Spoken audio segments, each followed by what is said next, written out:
New signing bafowethu for amabhakaniya bafowethu, new signing ufikile umfana bafowethu, uTapelo Mokobodi obedlala laphana kwiStellenbosch. Bayazi-ke abantu bafowethu abaningi, I've been urging bafowethu ukuthi Pirates we need to sign more players, especially ngangikhala nge-striker bafowethu ne-right back. Lana-ke simbonile bafowethu efika uSebastian Pedersen ukuthi azoyivala leyo void ye-striker, but-ke besisashoda-ke bafowethu laphana even nange-right back, cause into engiyithanda kakhulu ngalo mfana bafowethu, as much as eyi-central midfielder but uwumuntu who's been tried kwa-right back, okusho ukuthi laphana-ke kwi-Orlando Pirates njengamanje ama-right back bafethu abantu abangakwazi njalo ukuthi bathrowe in lapha kwi-right back bayanda, cause I was worried ukuthi the only natural right back bafethu esinayo uVan Royel.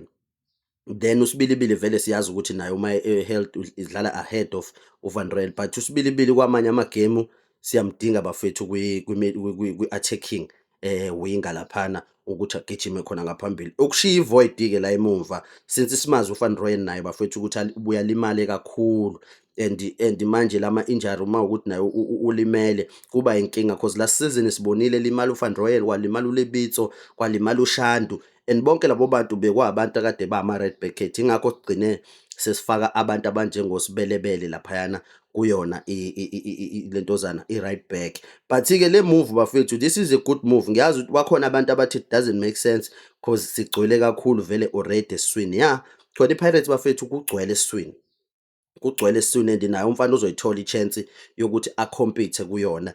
But mina nje ngikubona kakhulu bafethu kule move, ngikubona le move siyenzele khona ukuthi umfana sizobuye simtrowe laphayana kwi-right back, ngoba phela siyazi ukuthi leyo bafethu i-position ezoba crucial kakhulu kule season yethu. So njengamanje kwi-right back abantu esinabo abakwaziyo ukubuye badlale right back, but i-natural right back esinayo uVan Royel, then khona uSibilibili, nolungu bafethu uke wadlaliswa naye laphana kwi-right back and waprova futhi ukuthi naye angakwazi ukuthi ayidlale i-right back.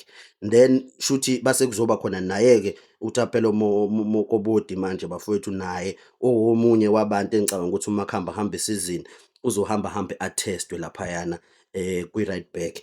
Sobona-ke mhlawumbe ukuthi sakhona ni-signing bafethu esazovela, ngoba phela njengamanje iwindi akukakashiwo ukuthi livaliwe.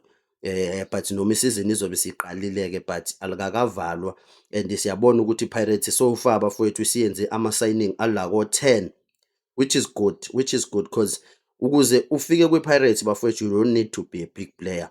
Ukudlalela i-Pirates is what makes someone a big player.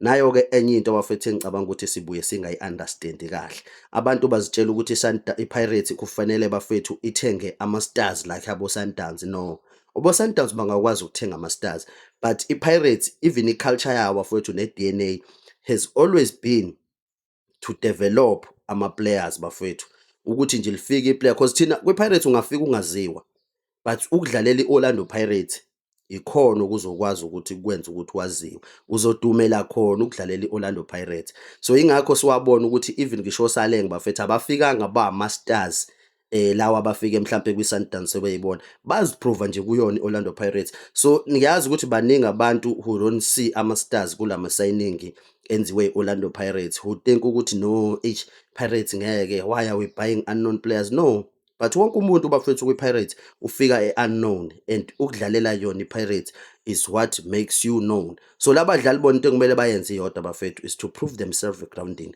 Akudlalwe ibhola bafethu kube mnandi. Yabona uma kuzodlalwa ibhola kube mnandi, ilana-ke ngampela ekuzovela khona ukuthi no, lo mdlali mkhulu.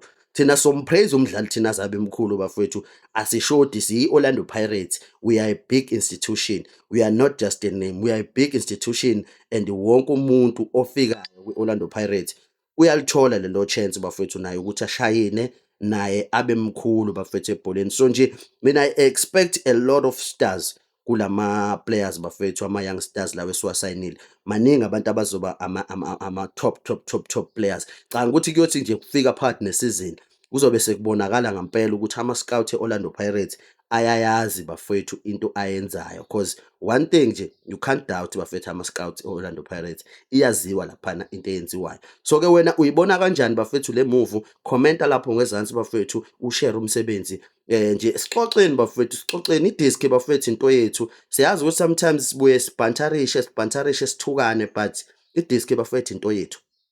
So nje asike sibe nama-fair conversation bafethu, because ayikho into that we have to leave unturned. Every stone sizophekhwa bafowethu.